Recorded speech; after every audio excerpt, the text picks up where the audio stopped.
Good morning, सुप्रभात, सलाम, केम छो। उम्मीद है आप सब लोग बेहतर होंगे, अपना ध्यान रख रहे होंगे। इस बार जो म्यूटेंट कोरोना वायरस स्ट्रेन है ये आरटी-पीसीआर से पकड़ में भी नहीं आ रहा है। कई लोगों के सिम्टम जो है पूरे कोरोना वाले हैं, पर टेस्ट आरटी-पीसीआर का रिपोर्ट नेगेटिव आ रहा है।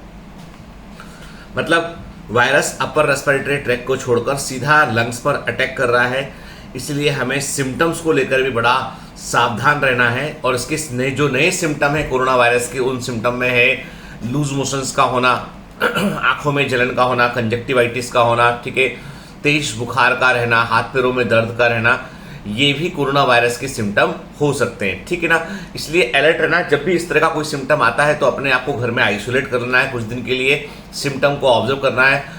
और सिंपल मेडिसिन जैसे कि बुखार उतारने वाली मेडिसिन होती है जो कैलपॉल क्रोसिन होती है, उनका इस्तेमाल करना है, ठीक है ना। और सिम्टम को लेकर ऑब्जर्वेंट रहना है, ठीक है।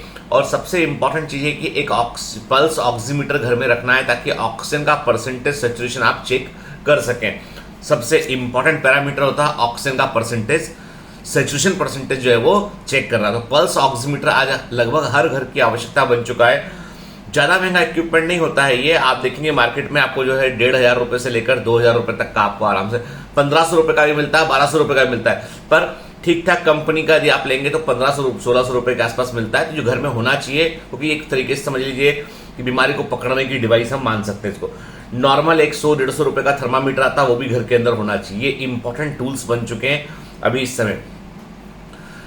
फिर रही बात वैक्सीन की, तो जो नया वैक्सीन जो थर्ड वैक्सीन जो इंडिया में अप्रूव होने वाला है वो है स्पुतनिक 5, जो कि रशियन वैक्सीन है। और रशिया की एक बात तो माननी पड़ेगी कि उन्होंने दुनिया में सबसे फास्टेस्ट वैक्सीन उन्होंने बनाया, ठीक है। यानी जब कोरोना की क्राइसिस शुरू हुआ था तो सबसे पहला वैक्सीन रशिया का आया था स्पुतनिक 5। तब लोगों ने कहा था कि ये वैक्सीन का ट्रायल नहीं हुआ है, वैक्सीन ऐसा है, वैक्सीन वैसा है। इवन अमेरिका ने ट्रस्ट करने से मना कर दिया था। आज 64 कंट्रीज में, 64 कंट्री में स्पुतनिक 5 लगाया जा रहा है। और स्पुतनिक 5 में भी कोविशील्ड के समान एडिनो वायरस का इस्तेमाल किया गया है, लेकिन यहां पर जो एडिनो वायरस लिया गया है ये साइड इफेक्ट कम देता है as compare to Covishield. Covishield में जो एडिनो वायरस लिया गया है वो चिंपैंजी से लिया गया है, जबकि स्पुतनिक 5 में जो एडिनो वायरस लिया गया है वो 2 एडिनो वायरस को मिला के इन्होंने एक थर्ड एडिनो वायरस क्रिएट किया है जो आपकी बॉडी पर नुकसान कम से कम करता है, ठीक है। कोविशील्ड से कुछ ऐसे इंसिडेंट्स देखने मिले, बहुत कम है, हालांकि 10 लाख लोगों में से एक में है जहां पे कुछ ब्लड में क्लॉटिंग हमको देखने मिला है। मीडिया पर जो है वो जो साइंटिफिक जर्नल्स हैं वहां उस पर आर्टिकल्स के ऊपर अवेलेबल है। इनफैक्ट इंडिया का कोवैक्सीन जो है वो साइड इफेक्ट नहीं देता है ऐसे, पर कोवैक्सीन का इफिकेसी भी बेहतर है, लेकिन अवेलेबिलिटी थोड़ा सा इसका कम है। तो मेरा ये सिर्फ एक पॉइंट उठाने का मेरा पॉइंट ये था दिमाग में कि जब 64 कंट्री स्पुतनिक 5 को ऑलरेडी यूज कर रहे थे तो हमारी भारत सरकार ने स्पुतनिक 5 को एक्सेप्ट करने में, उसको जो है वो अपने यहाँ पे लॉन्च करने में इतना देरी क्यों किया। आज बिल्कुल पीक पे कोरोना के केसेस है, तब आपको लगता है कि फाइजर का वैक्सीन भी आना चाहिए, जॉनसन एंड जॉनसन का भी आना चाहिए, अब आपको लगता है मॉडर्ना का वैक्सीन भी इंडिया में अवेलेबल होना चाहिए। अब सरकार ने सारे वैक्सीन को परमिशन दे दी है। पहले गवर्नमेंट ने जो है वो कोई वैक्सीन को परमिशन नहीं देते एक्सेप्ट कोविशील्ड एंड कोवैक्सीन। क्यों भाई? आपको थोड़ा दूरगामी परिणाम को भी तो देखना था ना, कि मान लो कल को केस बढ़ गए तो कैसे मैनेज करेंगे। हमारी जनसंख्या जो है वो 100 करोड़ से ऊपर है, तो हमारी पॉलिसी भी वैसे होनी चाहिए। अब रही बात वैक्सीनेशन की, तो यदि हम वैक्सीनेशन को जो है, जैसे आप इलेक्शन करवाते हैं ना, माननीय प्राइम मिनिस्टर साहब और इलेक्शन कमीशन, आप लोग जब इलेक्शन कराते हैं तो आप लोग क्या करते हैं? आप लोग हर वार्ड में हर जगह पे बूथ बना लेते हैं, लोग आते हैं वोट डाल के चले जाते हैं। आपको वैक्सीन के लिए भी वही पॉलिसी अपनानी पड़ेगी कि आपके जो नियर बाय जो health care, primary health care centre है, वहां से वैक्सीन को लगवाना आप शुरू कीजिए और वार्ड वाइज सुनिश्चित कीजिए। पार्षद को इसमें इंपॉर्टेंट रोल दीजिए। आप अपने जो कॉर्पोरेटर है उनको भी अपने वार्ड के पूरे लोगों को आप जो है वो अलर्ट कीजिए, उनको वैक्सीन लगवाइए। क्यों नहीं इंडिया में भी हम कहते हैं वैक्सीन लगाने में 10 साल लग जाएगा, जैसे हम लगा रहे हैं वहां से 20 साल लग जाएगा, ठीक है।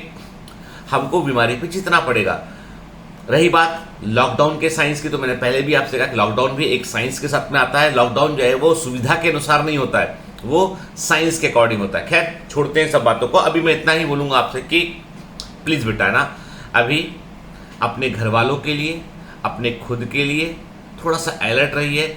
अननेसेसरी की भीड़ को अवॉइड कीजिए। मैं डराने के लिए बिल्कुल नहीं बोल रहा हूँ ये बातें। आप सब यंग है, आपको जो है वो बीमारी आपको ज़्यादा अफेक्ट भी नहीं करेगी, लेकिन घर में कोई ओल्ड एज का व्यक्ति है उसको लग गया तो उससे प्रॉब्लम बेटा हो सकता है। ठीक है ना, क्लियर? चलिए, तो आज हम जिस बुक को देखने जा रहे हैं, आज की हमारी जो बुक है ये बड़ी वन ऑफ दी मेरी मतलब ऐसी बुक है जिसने मुझे बहुत कुछ सिखाया है और मैं इस तरह की बुक्स पढ़ता रहता हूँ। ठीक है, इस बुक के जो ऑथर हैं वो डॉक्टर श्रीराम है। के अब ये मत बोलना कि माधुरी दीक्षित वाले डॉक्टर श्रीराम ने, वो नहीं है कि ये डॉक्टर श्रीराम है जो ओस्मानिया यूनिवर्सिटी से जो है वो एसोसिएटेड है। के डॉक्टर श्रीराम जो है वो ओस्मानिया यूनिवर्सिटी जो है हैदराबाद से जो है वो रिलेटेड है और he is one of the best author में से एक है जो हिंदी में काफ़ी अच्छी कहानियाँ काफ़ी अच्छा लिखते हैं वो। और इन्होंने जो है वो एम फिल PhD किया हुआ है और ये कई सारी ऑलरेडी बुक्स ये लिखे हुए हैं और काफ़ी प्रसिद्ध ऑथर है इंडिया के अंदर। ठीक है, तो इनकी बुक का नाम है जीवन सौरभ। इनकी बुक का नाम है जीवन सौरभ। इस जीवन सौरभ बुक से मैंने को एक पैराग्राफ मिला है और वो पैराग्राफ मैं आपसे जरूर शेयर करूंगा। बड़ा मतलब आप इसको जरा दिल से सुनिएगा पैराग्राफ को, कितना अच्छा लिखा उन्होंने। मतलब मैं ये कहता हूँ कि मतलब जो ऑथर है उन्होंने कितना फील करके इस चीज को लिखा हुआ है। अब इसका थीम क्या है? जनरली हम क्या करते हैं, हम किसी से मिलते हैं ना तो उसके बाहरी जो है वो वेशभूषा को देखकर तय करते हैं कि आदमी किस तरह का होगा। क्या इसका इंपॉर्टेंस है?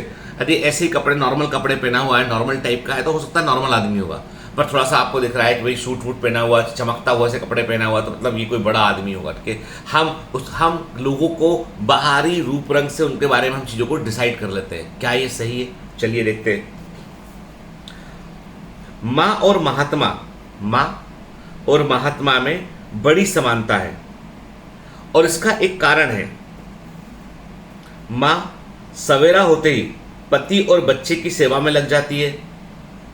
उसे बच्चे को स्कूल के लिए तैयार करना है, उन्हें स्नान कराना है, उसे स्वयं स्नान करना है, उसे सुबह का नाश्ता तैयार करके देना है।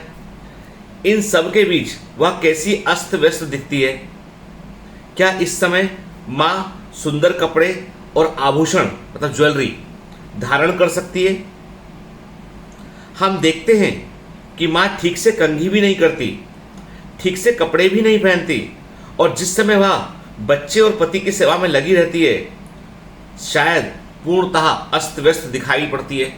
हर घर का सीन है अपने घर। मम्मी सुबह उठती है, अपना कुछ कोई ऐसा नहीं सुबह उठ के जो है वो आईने के सामने बैठ के बहुत देर तक जो है मेकअप कर लिया, तैयार हो गए के एकदम नहीं, वो उठते साथ ही काम पर लग जाती हैं वो कि उनका टिफिन तैयार करना है, बच्चे का टिफिन तैयार करना है, ऐसा करना है, वैसा करना है, इतना सारा काम होता है। ठीक है, कल्पना कीजिए कि शाम को हम उसी माँ को किसी समारोह में जाते हुए देखते हैं। भला वह कैसे तैयार होती है? वह कांजीवरम या बनारसी सुंदर साड़ी पहनती है और सुंदर गहने पहनती है। हमें उसे देखकर आश्चर्य होता है कि क्या यह वही माँ है जिसने अपने आप को इस प्रकार सजा रखा है। इस प्रकार यदि हम बाह्य आवरण के आधार पर किसी के व्यक्तित्व के विषय में कोई धारणा बनाते हैं तो निश्चय ही वह भ्रमात्मक हो सकती है। मतलब आपने सुबह अपनी माँ को देखा और आपने जो है उनको देख के एक धारणा बनाई और शाम को जब फंक्शन के तैयार तब एक धारणा बनाई, तो आपको लगा क्या ये वही माँ है। एक्चुअली में हम बाहरी चीजों को जो देखते हैं उसको लेके हम कंफ्यूज हो सकते हैं। इसलिए हम संत जो होते हैं, साधु संत जो जिनकी बात करते हैं, संतों के, हम सच्चे संतों की बात कर रहे हैं, फर्जी वालों की बात नहीं कर रहे हैं यहाँ पर। इसलिए हम संतों के बाह्य आवरण पर कोई धारणा बनाएं, यह कदापि उचित नहीं होगा।